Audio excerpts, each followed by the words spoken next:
والنجم إذا هوى ما ضل صاحبكم وما غوى. أعوذ بالله من الشيطان الرجيم. أفرأيتم اللات والعزى ومناة الثالثة الأخرى ألكم الذكر وله الأنثى تلك إذا قسمة ضيزى. رب اشرح لي صدري ويسر لي أمري واحلل عقدة من لساني يفقهوا قولي. فالحمد لله والصلاة والسلام على رسول الله وعلى آله وصحبه أجمعين. أما بعد. Once again, everybody, Assalamu alaikum wa rahmatullahi wa barakatuh. I'm going to mess with the order of the lessons a little bit so that we have more progress made tomorrow, inshallah.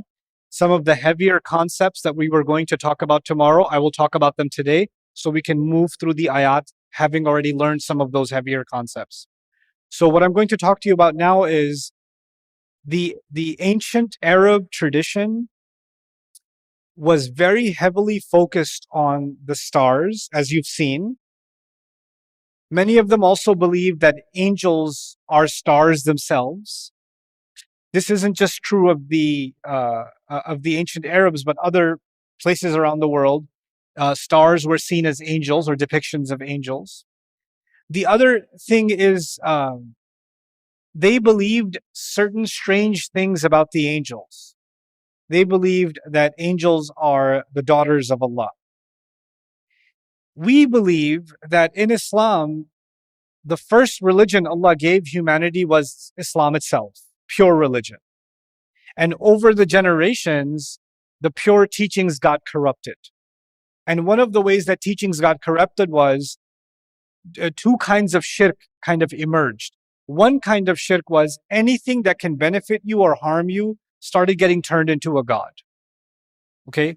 So money became a god. Or the mountain became a god because it's going to give us minerals or rocks or whatever. The sky, the sun became a god because it can burn us. The winds became gods. So gods started getting depicted with natural phenomenon, right? Because the gods determine the high tide and the low tide and the seasons and whatever else. Anything that can harm us becomes god. In fact, some dangerous animals became gods and some beneficial animals became gods. So people can worship a cow because it's beneficial, or they can worship a snake because it's dangerous. Anything that's scary or anything that's beneficial started turning into gods. That was one kind of shirk that developed over time. Another kind of shirk that developed over time was, of course, because the original religion was Islam itself, there were people that were close to Allah, right? And in the seen world, the people that are close to Allah are prophets. Then after the prophets is their companions. And after the companions is the good people. You know, min al-nabiyyin, was-siddiqeen, was-shuhada, was-salihin. These are the good people, right? And in the unseen world, the ones close to Allah are the angels. So one of the ways that original Islam started mutating and getting corrupted is instead of worshiping Allah, the focus shifted to those that are close to Allah. And I want you to understand why that happened. It's not just that they started worshiping angels or started worshiping saints, or even in the case of Christianity, started worshiping a prophet, right? There's something else going on here that causes this to happen. So I'm going to give you an analogy. You're in school. You have a teacher, an English teacher. The English teacher is part of the English department. The English department has a department head. And that department head also has someone above him, the principal. The principal has someone above him, the district controller for the schools. And that one has the minister of education or whatever. There's a hierarchy. And you're a student. Do you deal with the minister of education? And by the way, above the minister of education is the senator, and above the senator is the president. There's a hierarchy. Do you deal with the president or the senator or the minister of education or the principal or the department head or the teacher? Who do you deal with? The teacher. And maybe the teacher has a teacher's assistant. And then you're like, you don't want to deal with the teacher, you deal with the teacher's assistant. When you miss a homework assignment, are you getting a call from the president or the senator or the minister or the head of Department of Education or the head of the English or the principal of the school or you're dealing with this right here. Okay, let me give you another example. You get pulled over by a police officer.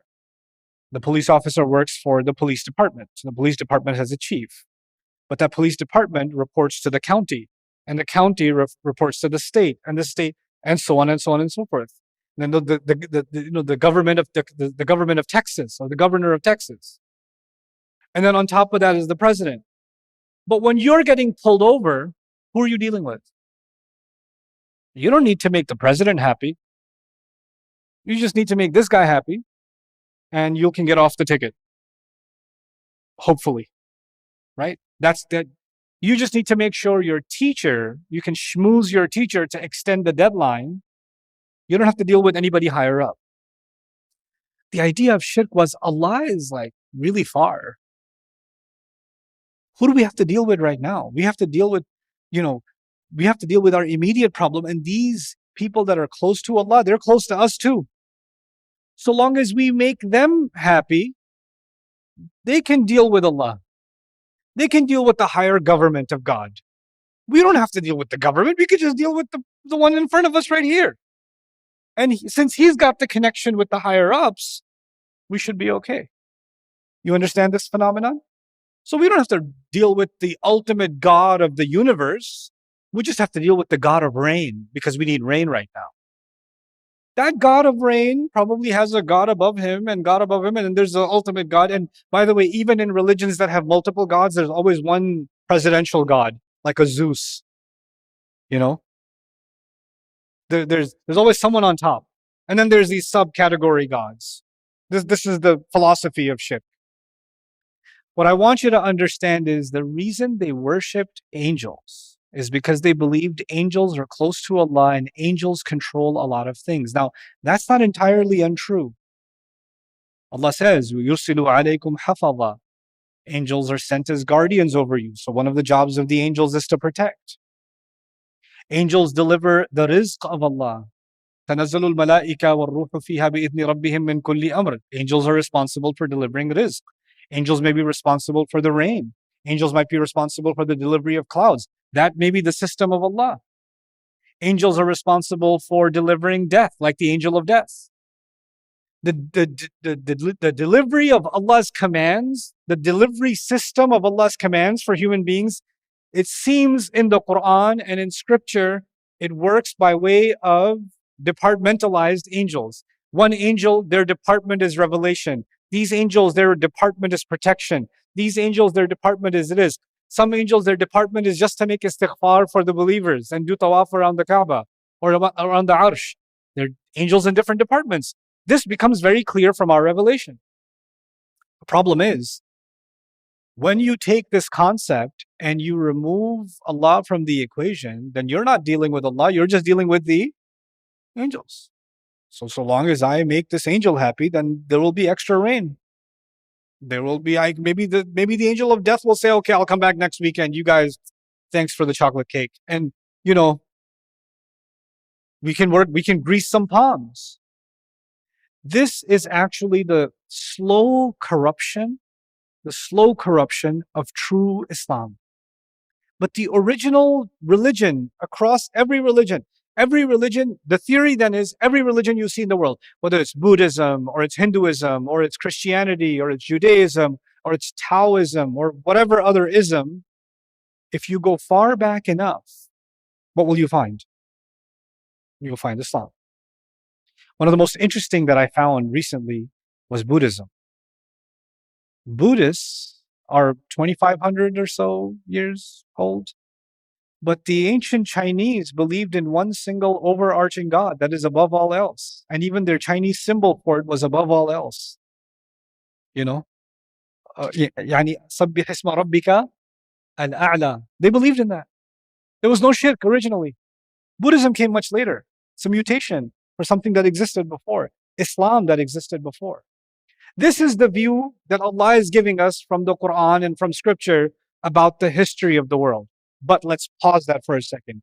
Let's go to the anthropology class. Human civilization started as hunter-gatherers. We evolved from Neanderthals. Eventually, we learned how to do farming. Because when we started doing farming, we needed rain. So we created religion to pray for the rain. And that's why we have all these pagan rituals and religions around the world. And eventually these religions evolved, and the most evolved kinds of religions are Christianity, Judaism, Islam, etc. They are a part of human evolution. In other words, the starting point for the anthropologist, the starting point is Jahiliyyah, the starting point is Kufr, and eventually they get to Deen.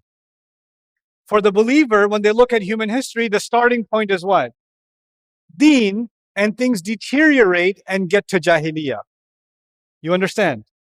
So for the anthropologist, the atheistic, materialistic anthropologist, he's saying human beings are heading towards guidance.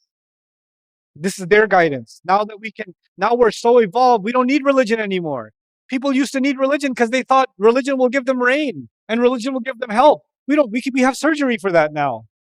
We have new genetic research for that now. We have stem cell research for that now. We don't need religion anymore. So we have now evolved past religion. And the Deen is saying people used to have Iman, and now over history, they started deteriorating. So there's two things I want you to understand. There's the seen and the unseen. There's the material and the spiritual. Humanity developed materially, but started declining spiritually. Right? Humanity developed materially and started declining spiritually. And this is our view. So what happens to Muslims now is they see advanced societies and say, they must have got something right. They're so smart. They have better roads than us. When you go to the Muslim world and you're looking for a trash can, good luck. Right? When you're looking for a straight line at the grocery store so your turn can come next. Inna lillahi wa inna ilayhi raji'un. When you're looking for indicating before you change lanes, lanes? What's that? I was in a few Muslim countries. We're on a highway and there's a guy in the middle lane on a bicycle going this way. And I'm like, is this normal? They're like, yeah. Welcome to the Ummah. So when you see nations that have law and order, they have, interesting example. I was in Denmark, and in a small town, and by the coast they have farms. That's strawberry farms and vegetables or whatever. And the people who grow those vegetables, they sell them. You know how they sell them? They put them in a basket, small baskets, and they put a price, and they leave it in a shack, and it says, "Put money here." That's all. There's nobody there. And they've been running the business for 50 years. Some people come, put money, and they take.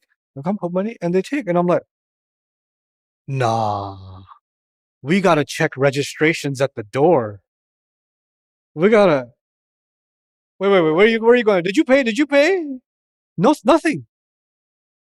And we're like, why do these people have this high morality? We're supposed to have the religion, and they have this morality. I don't get it.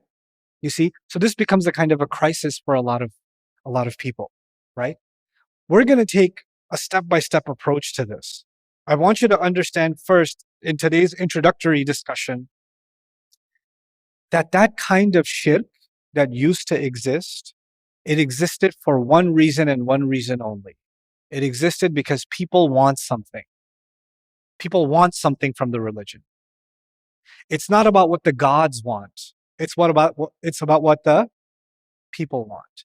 And if we give the God what he wants, then he will give us what we want. But the only reason we're going to this God or these gods is because we want something.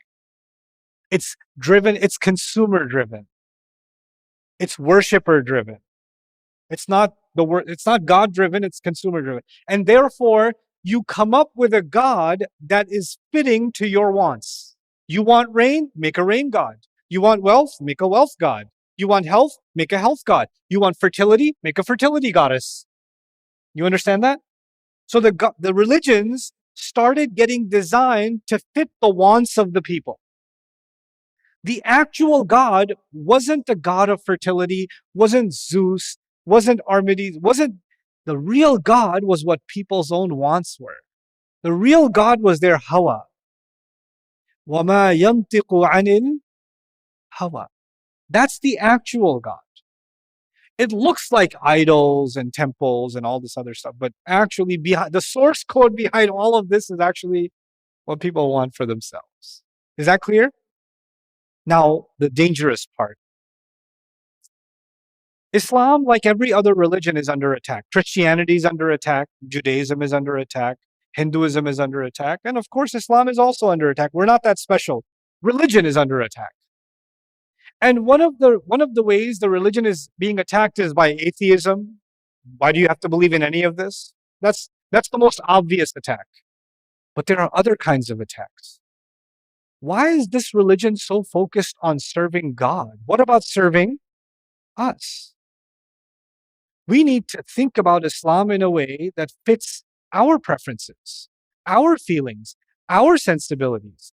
And if the Quran or this religion is saying something that doesn't fit with what I want, then maybe it's time for a reinterpretation. Maybe it's time we need a new tafsir. Recently, I saw someone write a tafsir from a perspective. I met this person. She told me she wants to write a tafsir of the Quran from a female perspective. I was like, okay. Because the mufassirun were mostly men. I was like, have you heard of Bint al-Shafi? But okay, and it doesn't matter. Have you heard the tafsir of Aisha radiallahu anha? And it doesn't matter. Okay, yeah, male perspective. So let's have a female perspective on tafsir. You know what? Maybe they can see something we don't see. It's true. And I've actually learned this also. There are ayat that have to do with women, and they have to do with motherhood, have to do with infertility. When I was studying the ayat about, the wife of Ibrahim alayhi salam, and she couldn't have a child, she said, Ajuzun Aqim. I went and talked to a bunch of female, I went to counselors and psychologists and women that are infertile, and I read papers on infertility because I wanted to understand their perspective. When they hear this, what do they feel? What does a woman feel when she can't have a child? What does she go through? I want to understand what the wife of Ibrahim alayhi salam was saying. Where was this coming from when she was speaking? I want to gain deeper perspective. So there is value in that perspective. No man can tell you what the mother of Maryam felt when she was putting, or the mother of Musa felt when she was putting the baby in the basket. But a mother can tell you. A mother can have tadabbur on that ayah that no mufassir can have. It's not possible.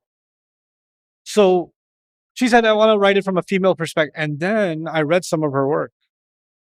I don't name names, you know that. So like, you're not going to, who was it? No, doesn't matter. But she's like, the wife of the minister in the story of Yusuf, she's actually a hero. And yeah. And Adam alayhi salam is the one who messed up. Hawa is the one who's the hero. And this is what you mean by female perspective. Now I understand. The wife of Abu Lahab, not so bad. She's just carrying wood. Hamalat al-Hatab. What's so bad about carrying wood? It's Abu Lahab that's the bad one. She's just because you carried, she's like doing the groceries. What's so bad about that? And you know what that was? She wants to feel valued.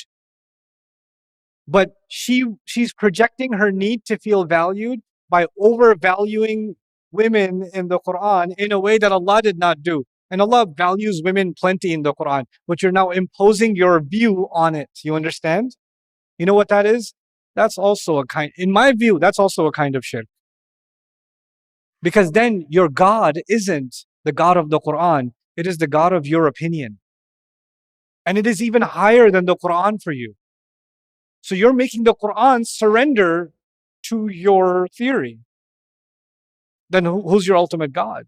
What's beyond Sidratul Muntaha for you? Allah says, وَكَلِمَةُ اللَّهِ هِيَ الْعُلْيَا. The speech of Allah is the highest. It is in fact the highest. Does it sound like it? Does it sound like it when you theorize in this way to fit in a narrative?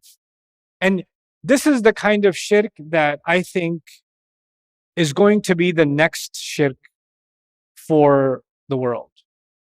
Every religion is modifying itself to fit to the new audience, right? The church made modifications about sexuality and gender identity. so that they can be more inclusive. That's happening. The thing with our religion is it's pretty exclusive. Its message is, this is the truth. Allah loves all of humanity, but the truth is the truth. And sometimes there's tough love. Out of love for you, I can't bend the message for you. Now, coming to the ayat we're going to study tomorrow. We're getting to the next section. In this next section, what's going to happen? The first section that we just completed, I'll give you its overview tomorrow also. Remember, I was going to talk to you about structure also. The first section was about what the Prophet saw. What the Prophet saw. And what the Prophet understood. Sallallahu Alaihi Wasallam. The second section is going to be, oh, so you doubt what he saw? What do you see? Okay, if his religion is false, tell me about yours. Let's hear from you. So Allah will say, أَفَرَأَيْتُمُ اللَّاتَ وَالْعُزَّى وَمَنَاةَ الثَّالِثَةَ الْأُخْرَى. Oh, and you have daughters, and God has daughters, but you have sons? And this is the last thing I'll share with you for today, sons and daughters. Sons carry the name. Sons become part of the manpower of the tribe. Remember the sons of Yaqub alayhi salam, Nahnu Usba? Daughters, they don't stay in the family. They're going to marry somebody else's family, and they're going to give that family babies. That's what's going to happen. I'm talking purely from a tribal perspective. So you're going to raise your daughter, you're going to feed your daughter, you're going to take care of her, you're going to clothe her, and then she's going to give sons to some other family. So basically, daughters are a liability. In classical Jahiliyyah, daughters are a liability. By the way, that Jahiliyyah still exists in India, in Pakistan, in Bangladesh, in Morocco, in Malaysia, and all over the world. Muslim world. Daughters are seen as a liability. Well, I had my third daughter. I went to the masjid to give donuts because I like donuts. And some brother asked, so what was it? I said, it was a girl. He goes, third one? I said, yeah. He goes, inshallah, next time. I have never wanted to slap someone in a masjid before. Never. Oh, man. Oh, this is a good one. Inshallah, next time. You know? But daughters are considered a liability for that reason. But there's another reason. A king sometimes has a daughter. And who's going to marry the king's daughter? Some other prince, some other king somewhere in some other kingdom. Now his daughter, the princess, is held hostage in another kingdom. Now that king says, make your father change his policy on the border. So his daughter now comes to the king and says, Dad, can you change the policy on the border, please? And because fathers have a special love for who? Their daughters. Sons here know that your dads are softer with your sister than they are with you. She'll come in, aage beta, mashallah. And you come in, different attitude, right? She'll say, Assalamu alaikum, Baba. Wa alaikum assalam. You say, Assalamu alaikum, Baba. Wa alaikum assalam. Dads are special with their daughters, and moms are especially mean to their daughters. They are, because they know dad loves them so much. They hate that. They can't stand it. They let it out on their daughters. They're so critical of them. Oh my God. Not all of them. Not mine. Stop being defensive. And then moms love sons. And then the moms keep saying to the father, go easy on him. Go easy on him. Right? There's the thing. So daughters are a soft corner for who? The father. And they can be used for political leverage. Well, they decided the angels are really close to God, but if the angels are daughters of God, then God will have a soft corner for these angels. So if we ask these angels for stuff, then they're going to go to their dad, God, and ask him for stuff. He's going to have a hard time saying no, because dads have a hard time saying no to their daughters. So we can use this liability as leverage.